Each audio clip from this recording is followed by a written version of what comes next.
Hvala lepa. Torej, akter te monografije, kot rečeno, je gradbeni inženir in likovnik Venčeslav Smrekar, rojen 1875 v vasi Kamnu pri Kobaridu. Smrekarjeva zgodba je značilen primer poti samorastnika, ki se ni uveljavil v likovni umetnosti, a se je svojo življenjsko in ustvarjalno potjo sooblikoval kulturni in tehnični prostor, v katerem je deloval. Poklicno pot je začel v geodetski pisarni v Kobaridu, nato pa se v Nemčiji izobrazil za gradbenega inženirja. Po smrti prve žene se je poročil z Bogomilo, hčerko skladatelja Hrabroslava Volariča. V Ljubljani jima je bil poročna priča slikar Richard Jakopič. Po Kobaridu se je zaposlil v Gorici, nato v Ljubljani, kjer se je zbližal z kulturno-umetniškim krogom.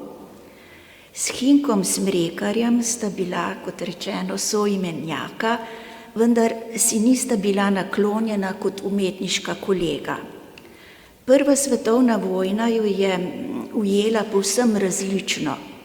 Hinko je občutil težo avstrijskega vojnega režima, medtem ko se je Venčeslav znašel na nasprotni strani v Srbiji, kamor je prišel že pred vojno po posredovanju doktorja Henrika Tume, ki mu je v Beogradu priskrbel delo.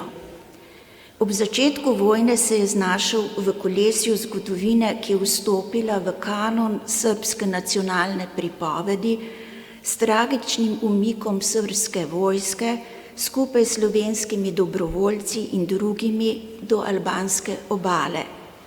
Od tam je bil kot begunec prepeljan v Francijo.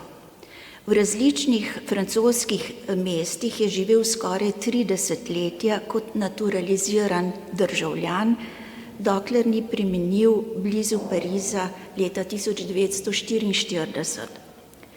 Na podlagi slovenskih, predvsem pa francoskih arhivskih raziskav, med drugim tudi dokumentov Smrekarjevih francoskih potomcev, je rekonstruirano življenje ustvarjalca, ki je njihov med umetnostjo in tehniko.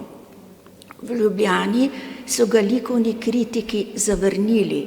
Smrekarjevo slikarsko delo je omejeno in je znano predvsem po naslovih slik. Posvetil se je fotografiji, ki jo najdemo le v časopisu Slovenski ilustrovani tednik. Preizkusil se je tudi v ilustraciji in kartografiji, slednjo je gojil v Beogradu. Kljub umetniškim porazom je našel pot v drugo strokovno smer gradbeništvo in v Franciji celo patentiral gradbeni izum, ki je bil nagrajen.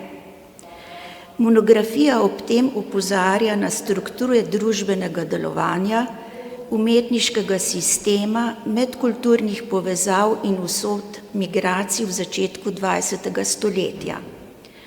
Po besedah urednice dr. Petre Kolenc, knjiga presega umetnostno-zgodovinski okvir, v ospredje postavi raziskovalno metodo, ki sledi sleherni sledi, ne glede na to, kako oddaljena, razpršena ali pozabljena je.